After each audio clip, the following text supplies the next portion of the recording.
Pada hari ini Jumat tanggal 7 Mei tahun 2021 bertempat di kantor Kejaksaan Tingkat Laut. Pada hari ini kami akan menyampaikan proses kinerja yang dilakukan oleh penyidik Kejaksaan Negeri Tanah Laut sebagaimana surat perintah penyidikan nomor 1 garing O.3.1 8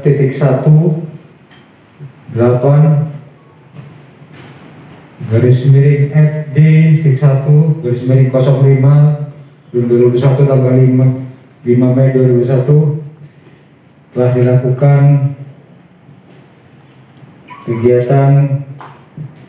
ekspos perkara kepada Kepala Kejaksaan Negeri Tanah Laut yang didiri oleh pejabat struktural di lingkungan Kejaksaan Negeri Tanah Laut dan para penyidik, yaitu terkait dengan penanganan perkara tindak pidana korupsi dugaan keterlibatan oknum perangkat desa Ambawang periode tahun 2017 dalam dugaan tindak pidana korupsi penyalahgunaan anggaran pendapatan belanja desa APB Des tahun anggaran 2017 pada desa Ambawang, di mana dari hasil tersebut tim penyidik mengumpulkan 2 alat bukti yang sah,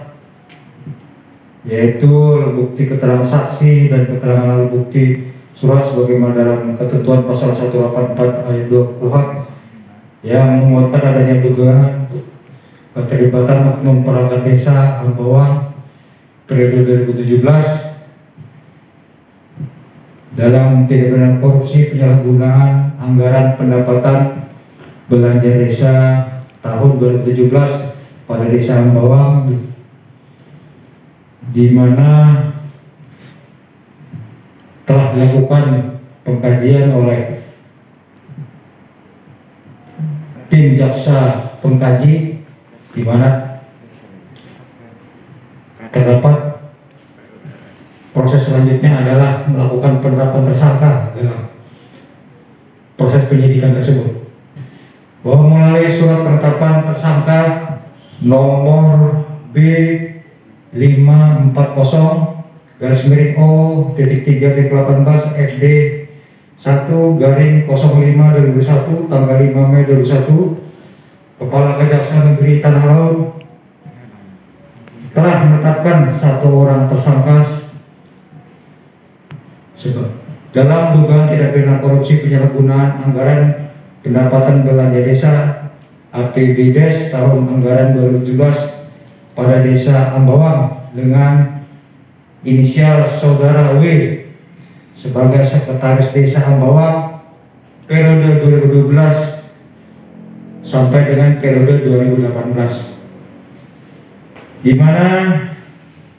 kasus posisi atau duduk perkara yang dilakukan penyidikan perkara ini adalah di mana tersangka W pada tahun 2017 di desa Ambawang Kabupaten Tanah Laut yang dipimpin oleh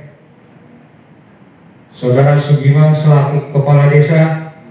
dalam penuntutan terpisah memperoleh anggaran pendapatan dan belanja desa APB Des tahun anggaran 2017 sebesar 1.291.390.889 rupiah, dan belanja desa khususnya bidang pelaksanaan pembangunan desa yaitu sebesar 817.680.776 terdiri atas kegiatan yang dilaksanakan antara lain pengerasan jalan usaha tani di RT 05 06, 12, dan 13 bahwa dalam pelaksanaan kegiatan tersebut Kapolda Desa Ambawang menggunakan jasa CP Sumberjati milik saudara Ferry Anggrayandi, yaitu sebagai terdakwa dalam penuntutan yang terpisah, selaku pihak ketiga yang merupakan suami dari saudara W. Dana yang digunakan untuk pengerasan jalan usaha tani RT 05, 06, 12, dan 13 telah dicairkan seluruhnya, yaitu dengan rincian pencairan tahap pertama atas rekomendasi saudara Sugiman.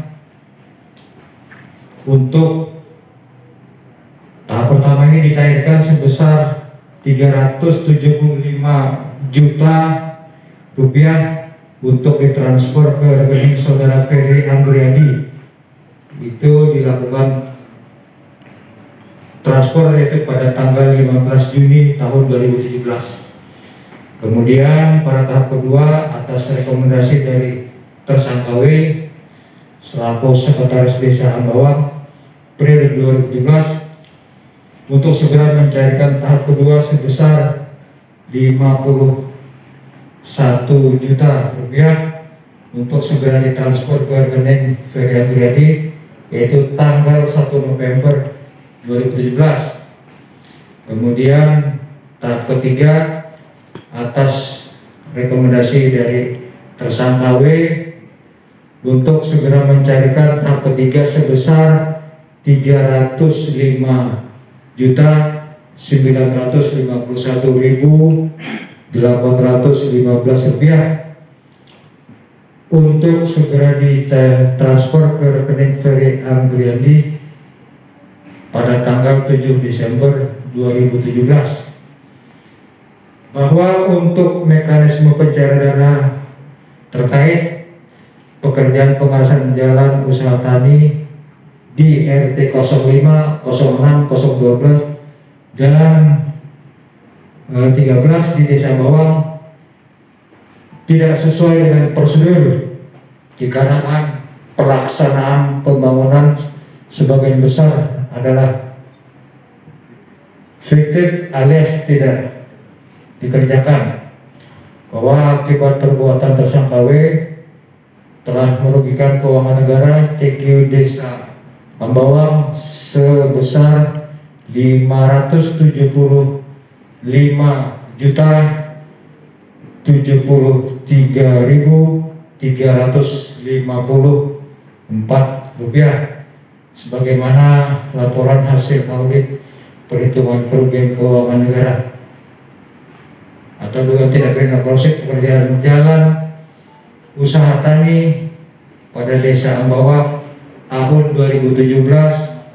nomor 800/849/2020 tanggal 22 Oktober tahun 2020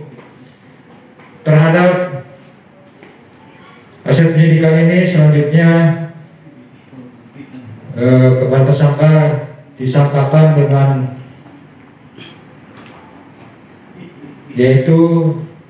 sangkaan primer sini yaitu pasal 2 ayat 1 junto pasal 18 Undang-Undang 31 tahun 1999 tentang pemberantasan tindak pidana korupsi sebagaimana diubah dengan Undang-Undang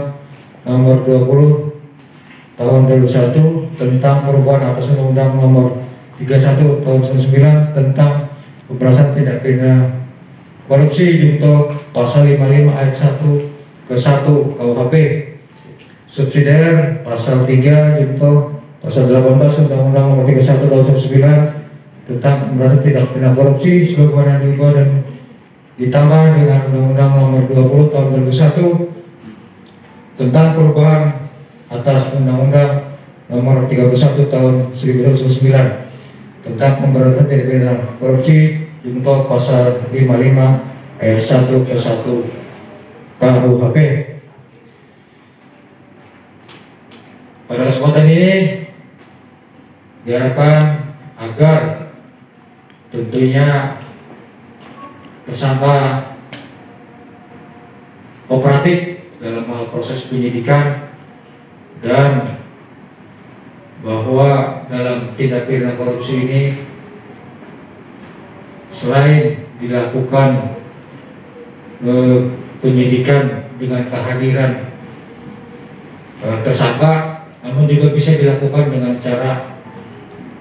yang secara in absentia, sehingga dalam hal ini perlunya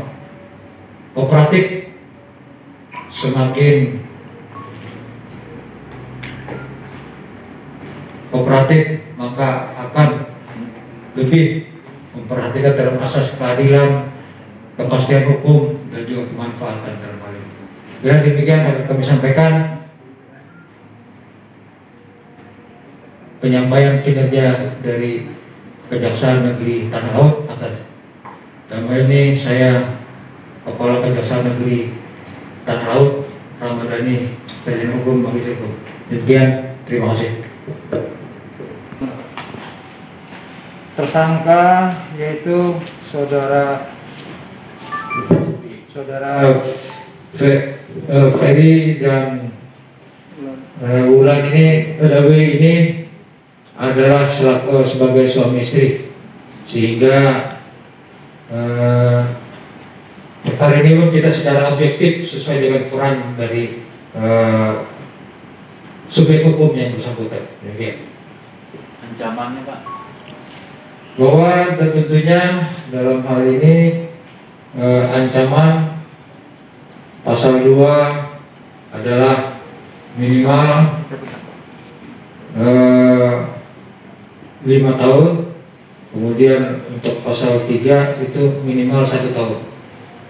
Kalau untuk kerugiannya Pak, kerugian yang didapat